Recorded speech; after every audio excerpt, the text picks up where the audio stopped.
अरहन्ताणं नमो अरहन्ताणं नमो अरहन्ताणं। श्वास का हमारे जीवन के साथ संबंध है, हमारी आदतों के साथ संबंध है।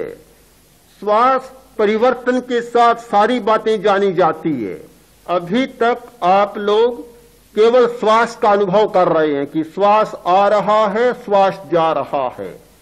जैसे जैसे अभ्यास की पटुता बढ़ेगी फिर आपको दूसरे अनुभव होंगे कि श्वास के स्पर्श का अनुभव करेंगे। श्वास ठंडा आ रहा है या गर्म आ रहा है, इसका भी अनुभव होगा। श्वास की गंध का अनुभव होगा। श्वास की गंध सदा एक प्रकार की नहीं रहती। कभी श्वास की गंध बहुत मधुर होती है तो कभी श्वास की गंध बहुत ही भर्त्सनीय और कड़वी होती है। जिस प्रकार का अंतर्भाव हमारा होता है, जिस प्रकार की हमारी लेस्या होती है, हमारी जिस प्रकार की भावधारा होती है, श्वास की गंध बदल जाती है। श्वास की गंध का अनुभव कर आप अपने भीतर में छिपी हुई भावधारा को पहचान सकते हैं। एक बात पर विश्वास करें कि सूक्ष्म जगत में जो घटना घटित होती है वह स्थूल जगत में बहुत समय के बाद आती है। आज के विज्ञान ने इस सत्य को बहुत उजागर किया है कि मनुष्य के शरीर में जो बीमारी पैदा होती है वह बीमारी उसी दिन पैदा नहीं होती। हमारे सूक्ष्म शरीर में वह बीमारी 2-3 महीने पहले पैदा हो जाती है और स्थूल शरीर में कुछ महीनों के बाद उसके लक्षण प्रकट होते हैं। इसी आधार पर आज संभावनाएं आगे बढ़ रही हैं कि भविष्य में सूक्ष्म यंत्रों के द्वारा बीमारी की पूर्व घोषणाएं होंगी और मृत्यु की भी पूर्व घोषणाएं होंगी। आपको पता है कि भारतीय योग के आचार्यों ने, अध्यात्म के आचार्यों ने इस दिशा में बहुत विकास किया था।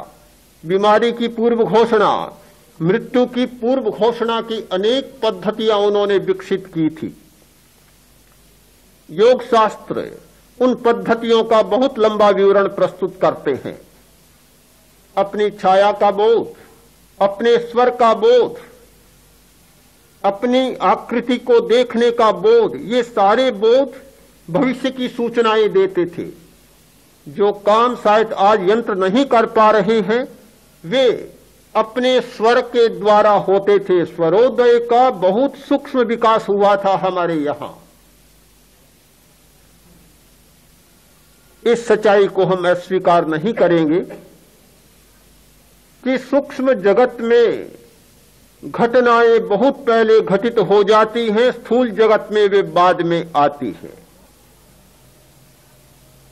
श्वास की गंध के द्वारा जाना जा सकता है कि शरीर में क्या परिवर्तन होने वाला है और आंतरिक वृत्तियों में क्या परिवर्तन होने वाला है।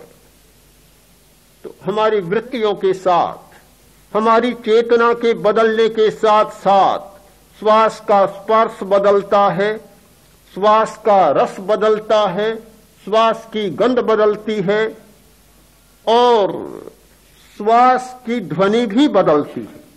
ध्वनि भी एक प्रकार की नहीं होती, उसका शब्द भी एक प्रकार का नहीं होता। ये सारी चीजें बदलती हैं। जैन आचार्यों ने एक बात पर प्रकाश डाला था कि तीर्थंकर के शरीर में बहुत सुगंध फूटती है। श्वासोपजगंध है। श्वासोपजगंध है।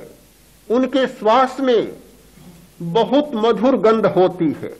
उनके शरीर में से गंध निकलती है और एक लक्षण बन गया था सिद्ध योगी का कि जिसकी साधना सिद्ध हो रही है उसकी गंध को पहचान लो।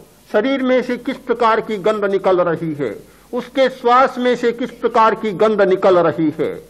तो यह श्वास हमारे जीवन की सूचना देने वाला, हमारे भविष्य की सूचना देने वाला, हमारे अतीत की व्याख्या करने वाला, हमारे वर्तमान की व्याख्या करने वाला और भविष्य को निरूपित करने वाला जीवन का एक बहुत बड़ा तत्व है। पर हम स्वयं सोचें, क्या हमने श्वास को उचित मूल्य दिया है?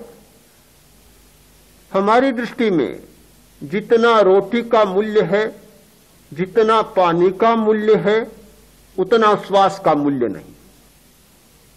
खाए बिना हम विश्वास नहीं करते कि जीवित रह सकेंगे, पिए बिना हमारा विश्वास नहीं कि हम स्वस्थ रह सकेंगे।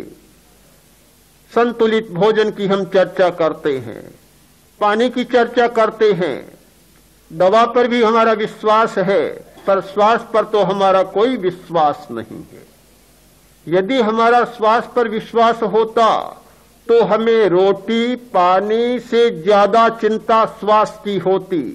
किंतु दुनिया का एक नियम है कि जो जितना ज्यादा मूल्यवान होता है उसका उतना ही कम मूल्य आंका जाता है। जो जितना अनिवार्य होता है उसका उतना ही कम मूल्य आंका जाता है। जीवन के लिए रोटी और पानी की उतनी अनिवार्यता नहीं है जितनी अनिवार्यता श्वास की है, और इतना व्यापक है, और इसीलिए हमारी दृष्टि में उसका कोई मूल्य नहीं। एक हमारे सामने समस्या है कि श्वास का अवमूल्यन। इससे आगे दूसरी समस्या है प्राण का अवमूल्यन। श्वास का बहुत मूल्य है, किंतु श्वास से भी ज्यादा मूल्य है हमारी प्राण धारा का। प्राण है तो श्वास है, यदि प्राण नहीं है तो श्वास होगा ही नहीं। प्राण श्वास का संचालन करता है, श्वास प्राण का संचालन नहीं करता, उससे ऊपर का तत्व है। प्राण से भी ज्यादा मूल्य है हमारी चेतना का। चेतना है तो प्राण शक्ति निर्मित होती है, और चेतना नहीं है तो प्राण का निर्माण नहीं होगा, श्वास का संचालन नहीं होगा। ये तीन तत्व हमारे सामने हैं। इन तीनों को देखने की अंतर्दृष्टि का विकास ये मनोबल के विकास का पहला सूत्र है। आज मनोबल के विकास के दूसरे सूत्र की कुछ संक्षिप्त सी चर्चा मुझे करनी है। वह है अपने अस्तित्व का बोध। हमें अपने अस्तित्व के बारे में जानकारी नहीं। हमें दर्शन की शक्ति प्राप्त है, हम दृष्टा हैं, ज्ञाता हैं, जानते हैं, देखते हैं, पर हमारे सामने दो हैं देखने के विषय,